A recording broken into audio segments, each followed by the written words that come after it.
ตอนนี้ไปกับพระกันทั้งอกทั้งใจฟังเท่าไหร่พิธีกรแล้วก็แน่บอกเวลายังถือว่าเป็นวัฒนธรรมของเฮาเนี่ยมันมาทำสำคัญของพุทธศาสนาแต่พอถือว่าเป็นมันสำคัญมันไปกับปฏิบัติแล้วก็สำคัญแก่ตัวเองเดี๋ยวผมได้ประโยชน์เกิดขึ้นจากตัวของเฮาเองนี่ตกมันตกแห่งบรรดาผู้ที่นับถือพุทธศาสนาถึงว่าพระวันศีลจะเสียสละกิจการงานต่างๆมาประพฤติปฏิบัติธรรมะก็สิปฏิบัติกายวาจาใจของเฮาเนี่ยซึ่งทางโลกเขาก็สมมุติกันว่าซั่นธรรมะทั้งหลายแหละมันเกิดจากกายจากวาจาจากใจถ้าด้านบ่แม่นธรรมะเป็นธรรมะฝ่ายธรรมก็ออกจากแห่งเดียวกันเนี่ยตัวที่สร้างบาปสร้างกรรมอิจฉาอาฆาตพยาบาทจองเว้นกันก็ออกจากกายจากวาจาจากใจเนี่ยเดียวกันนี่แหละแต่ร่วมความแล้วหมายความว่าถ้าหากใช้เป็นอะไรเป็นประโยชน์แก่ตนและประโยชน์แก่หมู่แก่คณะตลอดจนถึงประเทศชาติบ้านเมืองหรือศาสนาถ้าใช้ว่าเป็นก็จะเป็นการทำลายตัวเองทำลายหมู่คณะทำลายวัดทั้งพุทธศาสนาและประเทศชาติบ้านเมืองออกไปจากกายวาจาใจของเฮาแต่ละท่านแต่ละคนเนี่ยฉะนั้นวิธีการของพระพุทธองค์ก็จะได้คนพบในการประพฤติปฏิบัติเราควรจะทำรูปใดวิธีใดมันที่ดีอันใดควรละอันใดควรบำเพ็ญให้เกิดให้มีในตัวเฮามีพระสอนมาน้มนั่นหลายพันปีมาแล้วแต่แล้วบางคนก็ ว่าได้ลดละแล้วก็ต้องสิเพิ่นว่าไว้แล้วก็ตามห้ามไว้แล้วก็ตามไม่ได้ทำมาวินัยแต่แรกก็ทำไปตามต้นทะเยอทะยานอยากของตัวเองเดี๋ยวเราเปรียบมูลเราตกคอสีชิงวิ่งแล้วพลประสมขาเพื่อนคนไล่ผู้นี้แต่ทำกันยังไงน่ะสิ่งเหล่านี้มันเกิดจากคิดใจของเขาหันนะเรียกว่าเกิดขึ้นในด้านฝ่ายซ้ำแท้กันยังทำได้อยู่ก็เรียกว่าเป็นการทำลายตัวเองโดยว่ามีความเมตตาสงสารตัวเองบาปกรรมทั้งหลายแหละซึ่งเขากระทำสะท้อนกับมาดูตัวเดียวของมันมือพื้นบังคับให้เหตุทำโดยเจตนาในพวกคิดยึดของตัวเดียวของอีกนะผลก็ต้องได้ตามแบบที่เขาทำทั้งที่พระพุทธองค์มีพระมหากรุณาเมตตาใหญ่หลวงอยากให้เขานี่มีความสุขความเจริญให้พ้นจากกองทุกข์ต่างๆได้แล้วด้วย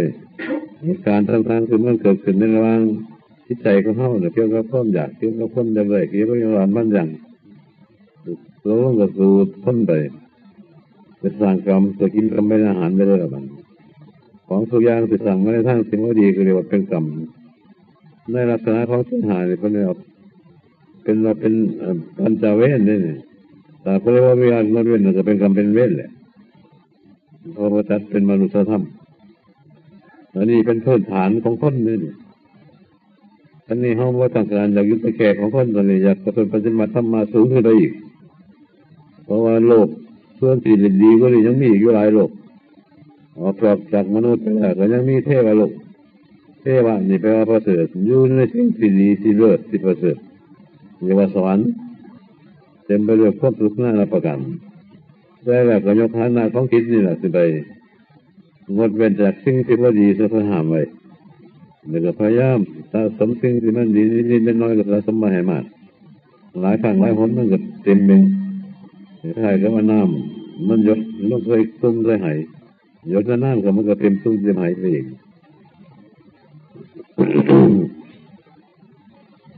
อันนี้พระพุทธองค์คนนี้พระมหากรุณาเมตตาในหลวงในเทศเลยแนะนำหมอบมาเป็นมรดกตกทอดทั้งพวกเขาในด้านธรรมวินัยเมื่อเป็นพระพุทธเจ้าพระโคดมพระองค์สมัยทุกสวรรค์นี่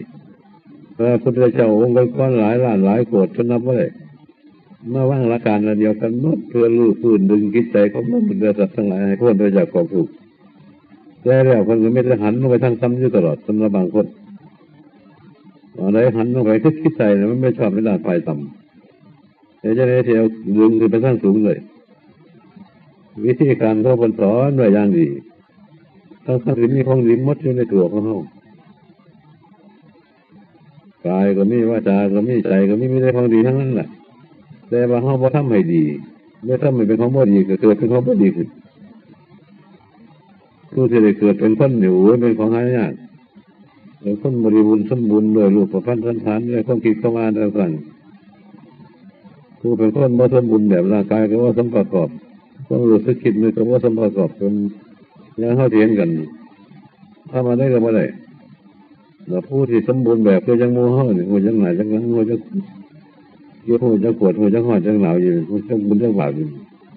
พวกเรานี่แหละเป็นพวกที่มีราคาการหลายสามารถที่จะยกระดับฐานะเขาคิดให้สูงขึ้นเลยตามโลกต่างๆซึ่งพระพุทธองค์เพิ่นไปมองเมืองแหละคือมนุษย์ทั้งโลกนี่เป็นมนุษย์เป็นชั้นกลางสามารถที่แยกแยะไปในภูมิต่างๆเลยเทวโลกหนึ่งเป็นภูมิหนึ่งพรหมโลกหนึ่งเป็นภูมิหนึ่งภูมิพิเศษขึ้นไปอารูปภพหนึ่งกับภูมิหนึ่งอีกใน3-4อันนี้พระจักรก็ไปเป็น เป็นภพที่อยู่ของบรรดาสัตว์และมนุษย์เรียกว่าสมมาเป็นภพก็ไม่เพราะว่าไปเกิดมนุษย์นี่ก็เป็นภพหนึ่งนับกันให้พวกกรรมมาภพตั้งตลอดจนถึงอบายโลกสวรรค์นี่ก็แม่นนี่ใช้กันให้กรรมมาภพรูปประภพก็หมายถึงพรหมโลกอารูปประภพก็หมายถึงอารูปภพแต่มีโลกตัวหนึ่งคือเป็นโลกพิเศษเรียกว่าโลกกุตระโลกเรียกว่าพระนิพพานดูเหนือโลกแล้วนี่ไปอีกโลกแล้วนี่ทั้งหลายแหละก็ไม่อยู่ในใจเขาหมดนั่นแหละแต่ว่าเขาจะอยากไปอยากได้หรือว่าต้องอาศัยการประพฤติปฏิบัติสร้างเหตุมาให้พ่อเมื่อเป็นว่าปรารถนาเอาอยากไปพระนิพพานอยากไปพระนิพพานเลยนิพพานปัจจโยโหตุก็เลยเป็นปัจจัยแต่เสด็จไปย่ำได้เมื่อไรเกี่ยวเมื่อไรเล็งเลยรีบความจริงก็ต้องสร้างเหตุคือการประพฤติปฏิบัติจิตใจของเขาเนี่ยทั้งกายทั้งวาจาให้ผ่านไปในด้านบุญกุศลเรื่องใหญ่ๆก็ค่อยๆพูดกันมาแล้วดึงความรู้ทั้งหลายแหล่ของเขาเนี่ยให้มาร่วมอยู่ในจุดใดจุดหนึ่งคือว่าเป็นสมาธินี่เบื้องต้นมันสิยกระดับฐานะของจิตให้สูงขึ้นระยะนี้คิดใจเขามันพุ่งสั่งลำท่านไปตามสัญญาอารมณ์สัญญาเก่าๆแก่ๆสัญญาอดีตสัญญาคดสัญญาปรุงแต่งขึ้นมันวิ่งรอบย่องสนนอนว่าเมื่อไรนอนอยู่น้ำเจ้าของฝันไปรูปนั้นมุมนี้วิธีนี้ต้องไปตามอารมณ์แหละเดี๋ยวว่าอารมณ์เป็นอาหารในเรื่องของใจเราแบบของพระพุทธองค์เพิ่นอยากให้หยุดเรื่องอารมณ์ต่างๆอยากให้มาอยู่ในจุดใดจุดหนึ่งอยากให้พักผ่อนเพื่อที่สร้างกำลังให้เกิดขึ้นเมื่อต้องวิ่งไปตามอารมณ์นั่นวิ่งไปตามอารมณ์นี่ยังก็สร้างขึ้นอารมณ์นั่นอารมณ์นี่เรียนวุ่นอยู่ทั้งคืนทั้งวันแต่ว่าหอบต้องขนาดจะไม่รอดก็วิ่งไปว่ามีเบรกเสียเลยไม่มีหยุดเสือเครื่องมือกับพังเลยจะไม่เกิดรถคนเท่าเนี่ยก็คือกันกับพังคือกันพังจากคนงามคนดีวิ่งว่านไปตามสัญญาอารมณ์อยู่ตลอดเวลาแต่พันจะว่าให้พักผ่อนได้ ถ้าหากพักผ่อนว่างจากอารมณ์มันอยู่โดดเด่นแต่เรื่องพวกคิดคนเดียวจิตมันจะมีความรู้สึกคิดนึกเปลี่ยนแปลงไปพร่างกายเคยง่วงเคยเหงาเคยเมื่อยเคยเหนื่อยเคยล้าเคยหิวไอ้ของมันนี่มันมีหรอกแต่หากคิดมันว่างจากอารมณ์มันอยู่ในความสงบมันว่ากินข้าวมือหนึ่ง2 มื้อกับว่าหิวว่านอนบัดมือว่าขึ้นกับว่าหิวอันนั้นรสชาติของธรรมะมันแทรกเข้าถึงจิตเลยแต่รสชาติธรรมะเป็นยังไงเป็นของเล่อเลิศตัวรสทั้งหลายแหละในมือหลงอัตตาแบบนี้ รสชาติธรรมะเป็นของเล่อเลิศกว่าอย่างอื่นเพราะมันเข้าไปทุกคิดทั้งใจเลยว่าจากอารมณ์ต่างๆมุดความเหนื่อยความหลับความหิวความอิจฉาอาฆาตปัญญาบาทสังเวชระงับไปหมดนั่นเสียใจมันเป็นอิสระเสรีว่ามีอะไรมากดขี่ข่มเหงว่ามีอะไรมาปกปิดกำบังมันแต่ว่าจิตใจอยู่ในตัวห้องนี่แหละแจ้งว่าย่อมเป็นคนอยู่ซื่อๆเสือมีแต่ไปก็ไปนี่หลักการของพระพุทธเจ้าคนสอนในหมดนั่นแหละอยู่ในหลักของมันก็ว่าสมถะ40 อย่างก็อยู่ในร่างกายของห้องนี่หมดนั่นแหละ ว่าสิมีทางพอเทได้หรือว่าอะไรจังไงอันนี้เป็นบุญเป็นกุศลเลิศนี่เพราะว่ามันทั้งเลยรู้เล่นทั้งเลยเห็นด้วยเห็นจิตสงบมันเลยรสชาติเลยสัมผัสกับอารมณ์ในสิ่งที่สงบมันมีรสชาติอะไรก็ไปเพียงเลยสดชื่นเบิกบานเพียงเลยเขาเสียอ่านเลยเรียกว่าทั้งรู้ทั้งเห็นเลยพอเมื่อคิดใจมันเห็นเรื่องนั้นแล้วมันก็มันเรื่องนั้นนี่อย่ามาโถอยู่แบบนั้นอยู่นั่นเท่าไรก็ยิ่งมีความมีพลังขึ้นเท่านั้นแต่ใครก็ว่าดวงไฟใหญ่มันสว่างสวยหมดอยู่นั่นไปปัญญาแสงสว่างไม่เกิดขึ้นเลยแล้วเกิดขึ้นจากที่ใจปัญญาก็เกิดขึ้นจากธรรมวิชาก็เกิดขึ้นจากธรรมมาเขาก็ต้องรู้แจ้งโลกอย่างเอาโลกโกอุตตปาดิโลกอย่างโลกขันธ์โลกคือโลกขันธ์หาเขาดิโลกเรื่องของคิดใจต่อเขามาสิงอยู่รู้เรื่องโลกว่ามันจะรู้เห็นจะได้เห็นลักษณะอาการมันนี่ข้อมเป็นมาจังไรเป็นโยกจังไรสิเป็นไปจังไรมันสุขมันยากมากลูกไหลวิธีเลยสิแก้ไขจังไรสิเป็นไปเพื่อความสุขมันก็เห็นเป็นเมื่อทุเรียนหันแต่พูดถึงธรรมะเป็นกระว่าเป็นผู้มีดวงตาเห็นธรรมมันแต่เป็นตาไหนมันตาโลกเห็นว่าได้ดีในว่าดีในคนละในคนเว้นในคนลดทนละ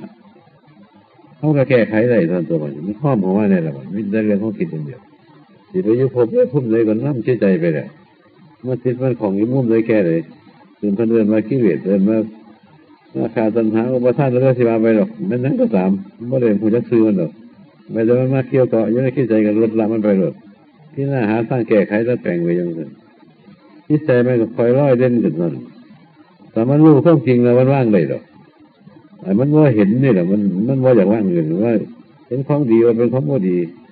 เห็นของโมดีกลายมาเป็นของดีไปนั่นเป็นคนหูหนวกตาบอดอยู่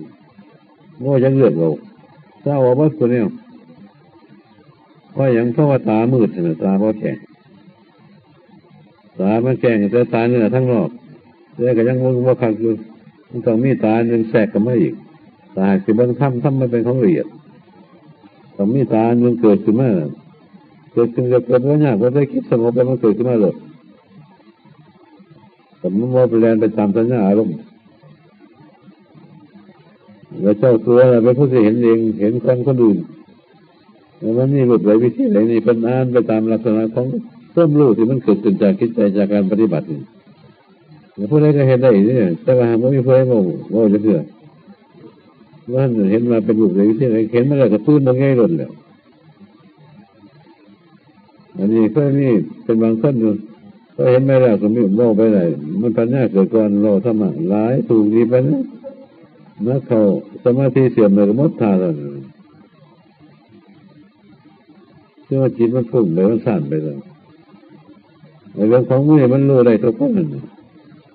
ว่าจะไม่ขันแรกทั้งว่าอย่างอื่นหรอกไม่ต้องไปคิดวาดภาพไม่ต้องคิด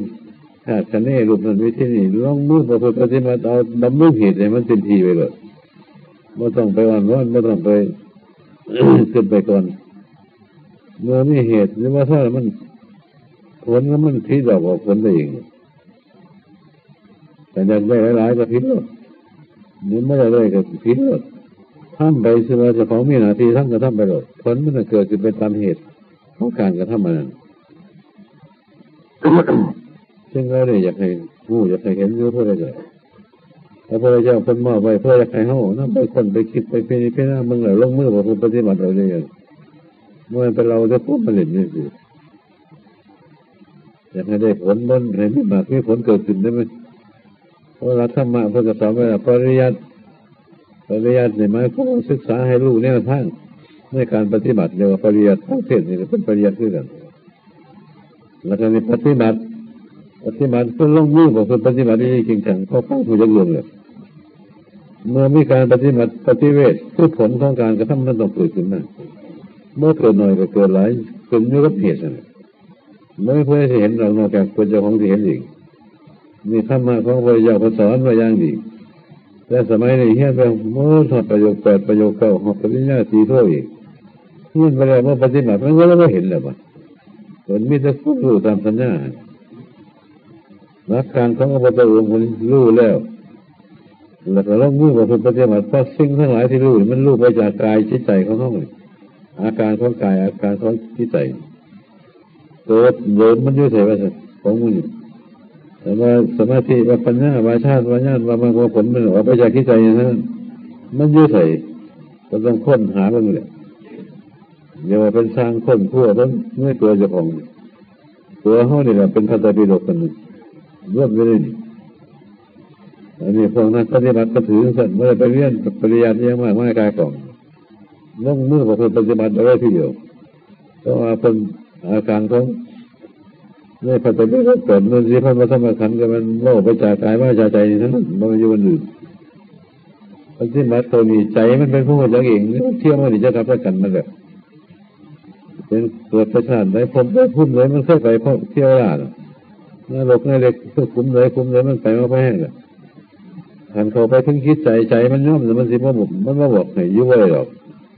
ยกให้เบิ้งพร้อมคือมันก็เข้าใช้หนังถ้าอะไรไปยุ่งมุ่งเลยแกอะไรเป็นลูกอะไรวิธีไหนโอ้ยเบิ้งก็เล่นแล้วเบิ้งเรื่องใครเรื่องเจ้าของเลยลงไปนั่งกับตื้นไปนั่งเดี๋ยวตัวต้องสลดสังเวชไปนั่งอันนี้มันเห็นตัวจริงไม่เกินซึ่งมันจิตใจไม่ได้เป็นปกปิดไว้ไม่ให้เห็นมันก็หลงไปหนาเลยเรื่องมันเป็นอย่างนั้นของมันนี่มันเป็นของมีอยู่ในตัวของใครของมันอยู่แหละขอให้ตัวสั่นตัวคนต้องนำลงไปโยในโสมสิการเบื้องเอาหากลงมือพอปฏิบัติเลยผลทั้งหลายแหล่มันคงเกิดว่าหน่อยก็หลายแต่เขาระยะที่เขากำลังอยู่ในทางโลกก็อยู่ไปทุกคนมันจะพยายามสิ่งที่เป็นมิจฉาชีพให้ลดละออกสิ่งที่เป็นสมาชีพหาหลายๆสายก็ไม่เป็นแบบแต่พยายามแก้ไขแก้อยู่ทุกคนแต่ต้องมีความหวังว่าที่ปฏิบัติเราคิดเราใจนี่ให้เดินไปสู่ความสุขเดี๋ยวขันได้แค่ไหนก็ตั้งไว้เลยกำหนดไปเลยแล้วก็มีส่วนได้ยิ่งว่าหน่อยก็หลายเอาละกัน